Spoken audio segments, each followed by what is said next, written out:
professor Fabrício de Almeida é professor agregado de História e de História Contemporânea na Universidade Panthéon-Assas, Paris 2 e no Institut Français de Presse. Ele é diretor do mestrado em Média e Mondialização e tem feito um trabalho continuado nas áreas da propaganda e da história da comunicação e do jornalismo. Tem trabalhado muito particularmente nas áreas do estudo do nazismo e da política italiana no século XX. É diretor do Instituto de História do Tempo Presente, membro da École Française de Rome, chercheur do Centre Marc Bloch, em Berlim, e foi já bolseiro da prestigiada Fundação Alexander von Humboldt, onde fez trabalho relevante, do qual resultou uma lista bastante considerável de publicações, das quais eu me permito destacar alguns títulos, como sejam La vie mondaine sur le nazisme ou Et si on refaisait l'histoire.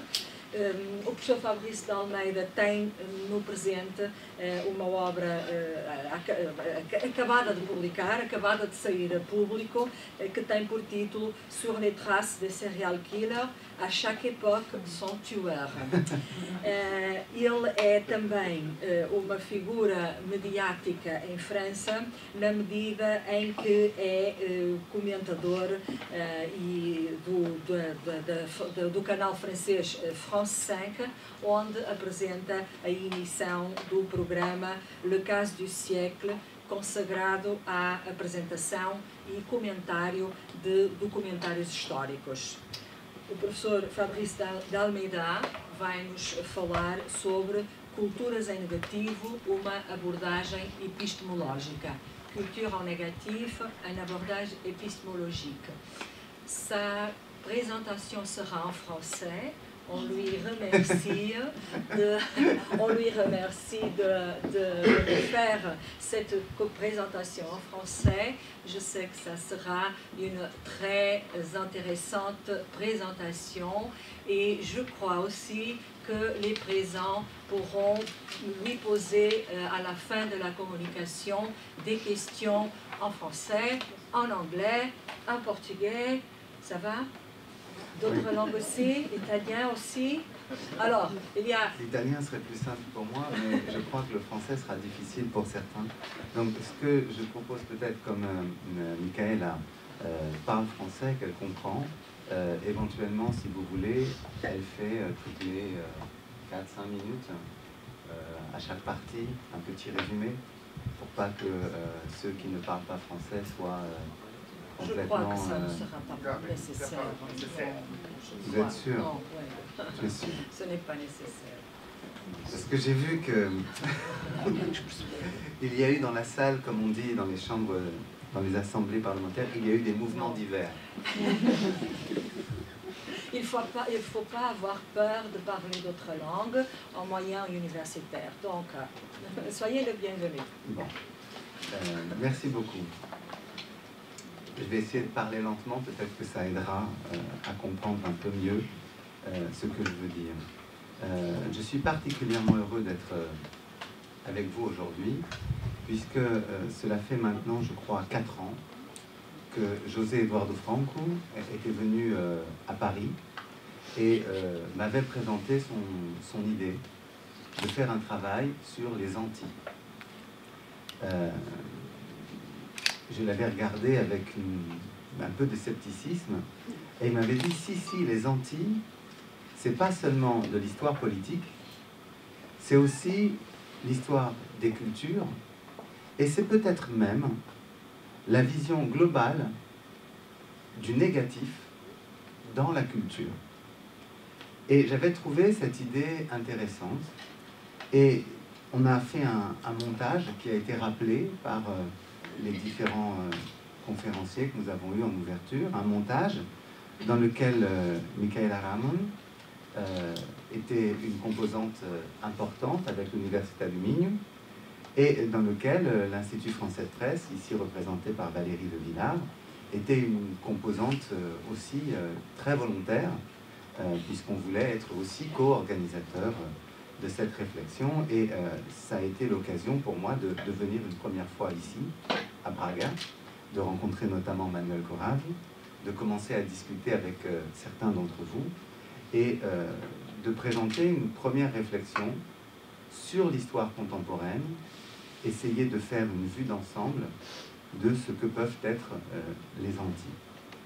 Et à l'époque, il y a une question que j'avais laissée de côté, qui a été rappelée en partie par José Eduardo Franco, qui a été aussi, je crois, rappelée par Micaela, mais c'est quand même la première question à se poser quand on va prendre en main un sujet, c'est pourquoi ce colloque? Donc je vais essayer de poser dans cette conférence d'ouverture, en gros, 5 points. Un premier point sera pourquoi nous faisons ce colloque, pourquoi nous sommes là. Un deuxième point sera autour des contours de notre réflexion. Quand on regarde notre programme, on voit bien que nous avons essayé de définir notre travail avec un certain nombre de limites et un certain nombre d'ouvertures. Ensuite, comment on peut travailler cette question? Ensuite, je ferai une petite réflexion qui sera sur, au fond, les types principaux de manière de produire de la culture en négatif. Et je voudrais finir par une réflexion sur le lien que les cultures en négatif entretiennent avec la culture tout court. Quel rapport de créativité peut-il y avoir entre anticulture, dirais-je, et culture? Ça va? C'est assez clair? Je vois que personne s'est endormi, c'est un quasi-miracle. Donc, première question, pourquoi ce colloque? Et en dehors des considérations strictement amicales, il me semble que nous vivons un moment très particulier dans lequel la réflexion sur les Antilles, sur les phobes, les phobiques, sur les contres, sur les oppositions, sur les critiques, revêt une importance tout à fait grande. D'abord parce que, peut-être comme rarement dans l'histoire, les historiens modernistes disent au XVIe siècle, peut-être un peu ça, ensuite au XIXe siècle, mais rarement dans l'histoire, on a eu autant de transformations du monde culturel. Arrivée de nouveaux médias, mouvements et transferts de population relativement importants, échanges intellectuels et culturels d'une rare intensité, qui font que, au fond, ces frottements, ces frictions produisent énormément d'opposition, de redéfinition de soi, de redéfinition des collectifs, et donc on assiste effectivement à des mutations tout à fait considérables dans les manières de se définir, les manières de prendre position dans l'espace public, et peut-être aussi les manières de regarder le passé. Donc c'est un premier point qui est important. Le contexte dans lequel nous sommes, je crois, nous pousse à essayer de réfléchir à comment définir la culture, comment regarder la culture.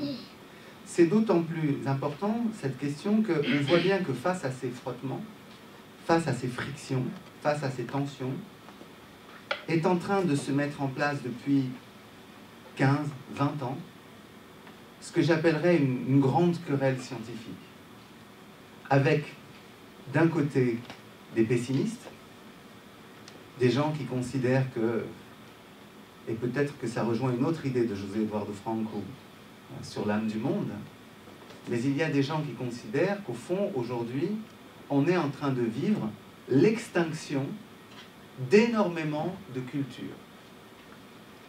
Donc, on vit un moment tout à fait important. Est-ce que beaucoup de cultures minoritaires vont disparaître? De l'autre côté, il y a les optimistes qui considèrent que nous avons une chance unique aujourd'hui de pouvoir conserver tout ça. Nous avons des outils techniques qui permettent de conserver la mémoire d'énormément de traces. Et donc, se poser cette question de la composition de la culture, des aspects positifs ou négatifs, c'est peut-être aussi contribuer à cette grande querelle de savoir si la culture, les identités s'éteignent, ou si, au contraire, nous pouvons aujourd'hui préserver quelque chose. Et quand j'ai regardé le contenu du programme du colloque, je pense qu'on est plutôt du deuxième côté. On est plutôt optimiste, puisqu'on a fait un travail, je crois, collectif, pour essayer de montrer d'anciennes cultures, parfois anti-cultures, mais qui sont tout à fait considérables et parfois négligées. Cet état de la culture, il est d'autant plus important que nous devons garder présent à l'esprit, et ça va m'amener à une deuxième idée, de comment travailler cela. Nous devons garder à l'esprit que dans la culture, il y a parfois des affirmations positives qui sont le résultat d'oppositions et de contradictions très très fortes dans l'histoire. L'exemple qu'on prend très souvent en ce moment dans le débat français, qui tourne beaucoup autour de la civilisation. On a à peu près 20 ans de retard sur les États-Unis, mais c'est pas grave, on en est là. C'est le débat sur le christianisme. Et le christianisme, valeur positive, on l'oublie, a eu à un moment donné un contenu extrêmement négatif en étant anti-païen. L'antipaganisme a été quelque chose de très constitutif. Donc travailler sur les anti, c'est aussi travailler sur la genèse, l'émergence d'éléments qui, dans notre culture aujourd'hui, comme si on avait une photographie, nous apparaissent comme éminemment positifs, comme une simple affirmation de l'amour et de la paix. Donc c'est très important cet aspect. Alors comment travailler cela? C'est la deuxième question que je voudrais poser dans cet exposé.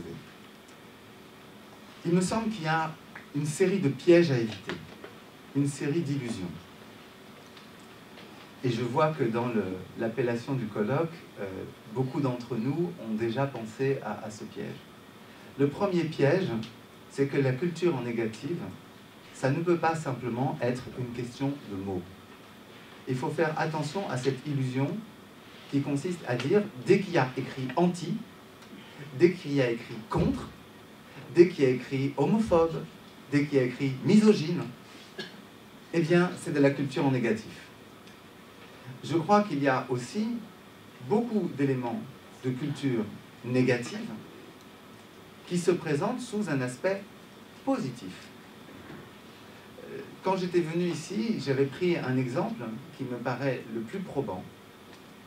Un exemple qui commence en 1968-1969, juste après qu'ait été mise en place la contraception aux États-Unis et les premières pilules abortives. Aux États-Unis se crée à ce moment-là la Anti-Abortion League, la Ligue anti-avortiste. Donc ce sont des gens qui sont contre l'avortement. Mais au même moment aux États-Unis, le mouvement féministe est très fort et les féministes disent et critiquent les abortistes en leur disant « vous limitez les droits des femmes ». Donc les abortistes vont décider de changer de nom. Et en 1973, ils vont s'appeler « The Pro-Life Movement », le mouvement pour la vie, pour dire qu'ils respectent les droits des femmes, mais qu'ils sont pour la vie. Donc on a un nom qui est positif, mais en réalité le programme de la Ligue est un programme qui part d'une logique contre, d'une logique d'opposition, d'une logique anti.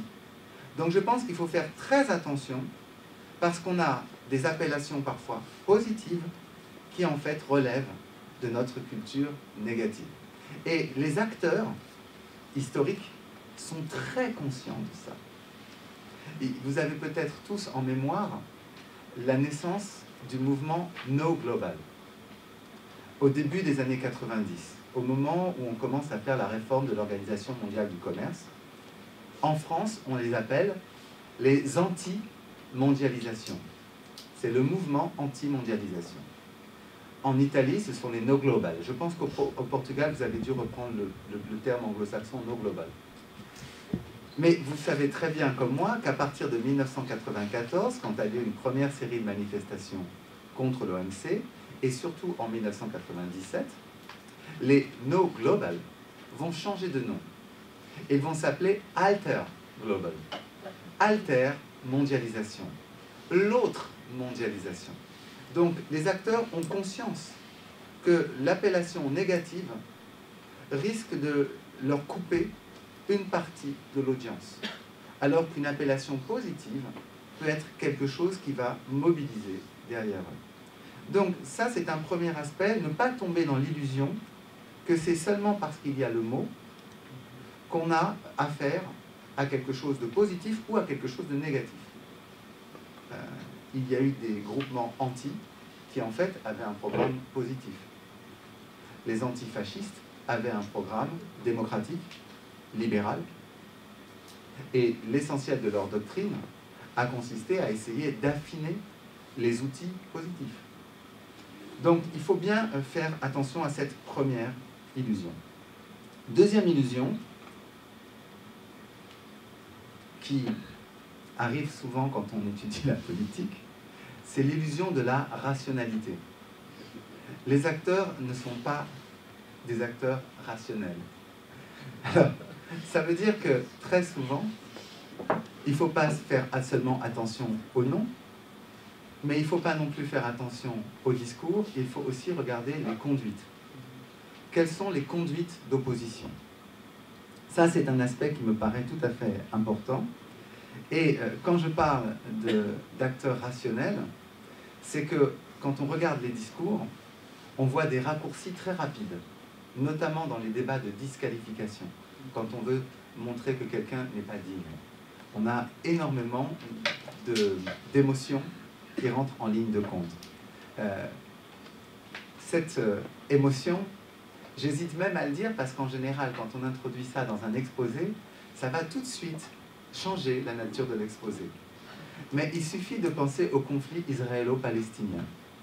Il suffit de penser à l'antisionisme et à l'antisémitisme. Et très vite, vous allez avoir dans une salle un conflit d'appellation. Parce que nous n'arrivons pas à regarder ce type d'opposition de manière neutre. Et vous avez vu toutes les précautions que j'ai prises avant de dire ça. Vous voyez que moi-même, je suis assez peu neutre par rapport à ça. Et puis, il me semble que dans la même logique, il faut faire attention à ce que je vais appeler les dénonciations abusives. Parce que, en fait, la logique de création des qualifications anti vient très souvent de ceux qui refusent d'être critiqués. Je vais prendre deux exemples, on y reviendra un petit peu plus tard, et sûrement dans le colloque on rediscutera de ça. Mais j'ai été très frappé du fait que, historiquement, comme gros exemple, la définition du mot contre-révolution vient des révolutionnaires. Ce sont les révolutionnaires qui disent, lui, il est contre-révolutionnaire. Il a des visées anti-révolutionnaires. Mais de la même manière, il y a un mot qui aujourd'hui est un autre mot très chargé d'émotions. Lui, il est islamophobe. Ce sont les musulmans qui ont créé le mot d'islamophobe, et notamment des convertis français qui ont créé ce mot-là, pour définir la conduite de ceux qui étaient contre l'islam, contre la religion musulmane. De la même manière, le mot qui est très utilisé dans le débat public depuis quelques années en France, le mot de homophobe, est un mot qui a été créé par les organisations de défense des homosexuels pour dénoncer ceux qui ont des conduites anti-homosexuelles. Donc c'est très intéressant de se dire que le mot est aussi un mot de dénonciation mais qu'on va parfois dénoncer quelqu'un d'une manière abusive pour le disqualifier. On a eu ce débat de manière extrêmement brutale, et c'était très intéressant à voir, au moment du débat sur le mariage gay en France. Et je pense qu'on a eu les mêmes débats aux États-Unis, je pense qu'on a eu les mêmes débats au Portugal, où on voit, et de la même manière, dès qu'on a une manifestation autour d'Israël ou de la Palestine, islamophobe ou antisémite, sont des mots qui sont très vite attribués à des associations ou à des personnes, alors que c'est un peu plus difficile que cela. Donc, avoir présent à l'esprit ces trois illusions. Alors, ça m'amène à dire, donc, dans le comment travailler, le fait que dans ce colloque et dans le programme de recherche que nous avons mené, on n'a pas voulu se limiter aux mots, on n'a pas voulu se limiter aux idées, on n'a pas voulu se limiter aussi au comportement, on a voulu aussi avoir les représentations, on a voulu avoir les stratégies, et on a voulu avoir des événements. Et si vous regardez le programme du colloque, vous voyez bien qu'on a essayé collectivement de travailler toutes ces dimensions et de ne pas faire simplement une approche plutôt qu'une autre. C'est ce qui explique qu'on est vraiment un colloque pluridisciplinaire où il y a des philosophes, des historiens, des sociologues. On aurait pu avoir peut-être plus de psychologues. Ça aurait pu être un objet de recherche intéressant, puisque très largement, je pense que la question des émotions est une question importante, cruciale pour notre étude. Je pense même que les émotions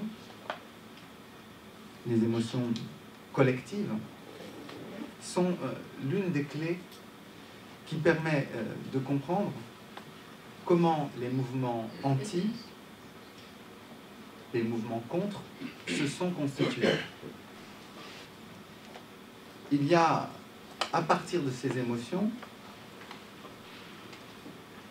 un sentiment de lassitude, un sentiment de colère, parfois un sentiment de joie.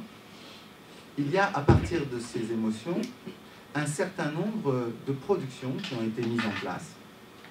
Et donc, il me semble que, grâce à ce moteur initial, on a assisté à une contribution des Antilles à la fabrication de culture. Alors, je vais prendre un exemple. C'est ce qu'on a appelé, ce qu'un sociologue américain qui s'appelle John Roszak a appelé au milieu des années 60 la contre-culture. La contre-culture regroupe des gens qui étaient dans l'opposition politique, à la guerre du Vietnam notamment, des gens qui étaient des hippies, mais elle regroupe aussi beaucoup de créateurs. Si on réfléchit, il y a beaucoup de créations littéraires dans l'univers de la contre-culture. On peut penser à Ginsberg, mais on peut penser à Kerouac. On a des très très grands romans de la littérature mondiale qui appartiennent à ce mouvement de rejet de la société américaine telle qu'elle était dans les années 60, paternaliste, capitaliste, belliciste, impérialiste. On a eu les mêmes créations dans le domaine musical. On a eu énormément de créateurs, je parle dans le ballet, enfin bon. Donc la contre-culture, paradoxalement, a constitué un moment très fort de création d'éléments de culture. Et on le voit bien, puisqu'aujourd'hui, si vous regardez une bonne partie de la contre-culture issue du pop art ou de la pop culture, ils sont rentrés au musée. Si vous allez dans les grands musées d'art contemporain aujourd'hui, ceux qu'on regarde avec admiration, ceux dont on achète des toiles, même Basquiat, ressortent quand même très largement de la contre-culture. Donc on est vraiment à un moment où, quand on parle de culture en négatif, c'est à un moment donné. Mais maintenant, c'est de la culture tout court. Donc, ce que j'essaye de signaler là, c'est ce rapport de complémentarité entre les Antilles et la culture. Alors, quatrième question que je voudrais aborder, je vais aller plus vite puisque je l'avais déjà présenté. Il me semble qu'il y a différentes modalités pour manifester son opposition et pour provoquer des créations culturelles. J'en avais identifié 3, je pense qu'il y en a beaucoup plus, et je pense qu'au cours du colloque, on en verra émerger beaucoup. J'avais vu la dimension du contre, que je considérais comme très liée à un événement majeur, la contre-révolution, la contre-réforme. Ce qui était intéressant, c'est que la définition de la contre-réforme était venue bien après la réforme. La contre-réforme est définie au XIXe siècle, alors que au XVIe siècle, ceux qui sont contre les réformés ne se définissent pas comme contre-réformés. Ils se définissent comme catholiques contre les réformés ou ultra-catholiques, confessionnels contre les protestants. Donc c'est un mot qui a été inventé bien plus tard. Deuxième modalité, les Antilles, que je considérais être très liées à l'émergence des grandes idéologies contemporaines à la fin du XIXe siècle et au cours du XXe siècle. Antifascisme, anticommunisme, antisémitisme. Il me semble que là, il y avait un travail spécifique autour des idéologies. Et puis, il me semblait qu'il y avait un troisième terme, qui était le mot de phobie, avec un mot très ancien, hein, la xénophobie, mais qui a été réactivé très récemment avec l'islamophobie et l'homophobie. Et il me semblait que là, il y avait une modalité psychologique qu'on pourrait peut-être interpréter dans la logique de ce que Norbert Elias avait écrit dans La dynamique de l'Occident. Je ne sais pas si vous avez tous lu ce livre, mais il y a un aspect qui, moi, m'intéressait beaucoup dans La dynamique de l'Occident et qui va bien avec l'état actuel de la mondialisation. Elias disait que les citoyens du monde allaient être appelés à vivre dans des entités politiques toujours plus larges, dans lesquelles ils jouiraient de toujours plus de droits, et que la question qui allait être cruciale allait être la psychologisation des rapports sociaux. Or, l'islamophobie, l'homophobie sont définis d'abord comme des maladies mentales. Ce ne sont pas de simples oppositions politiques. Donc je trouve que ça reflète un certain état de notre société. Alors, pour arriver à un dernier point, qui est peut-être celui sur lequel je voulais insister aujourd'hui, même si je vais le faire de manière très courte, puisque je sens que Michaela... voilà, mais ça colle tout à fait. Je trouvais que c'était très intéressant, par rapport à l'ensemble de la réflexion que j'ai vu rassembler ici, de signaler quelques modalités de lien entre les Antilles, la culture en négatif, et la culture tout court. Parce qu'il me semble, après ce que je vous ai dit, qu'on voit bien qu'il y a une relation de créativité entre opposition, manifestation de l'opposition, et mise en place, établissement d'un certain état de la culture.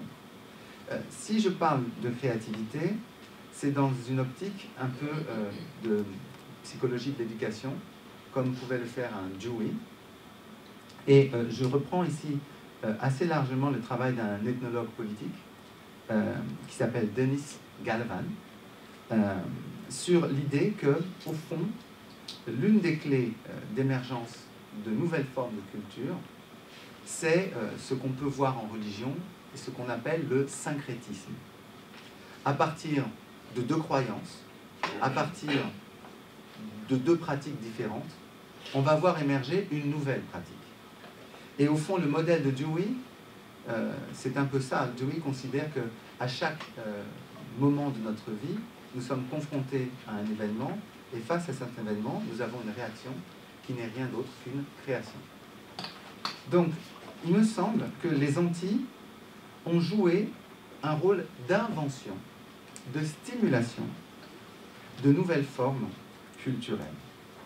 Ça, c'est assez clair quand on prend l'exemple de la contre-culture, mais en exagérant un peu, c'est aussi clair quand on regarde l'antisémitisme, l'anticommunisme ou l'antifascisme. On a eu dans chacune de ces œuvres, j'ai pris l'antisémitisme de manière très provocante exprès, Mais je pense que quand on regarde le XXe siècle, des écrivains antisémites, on a des très grands écrivains, des hommes de culture, qui ont écrit des œuvres très violemment antisémites.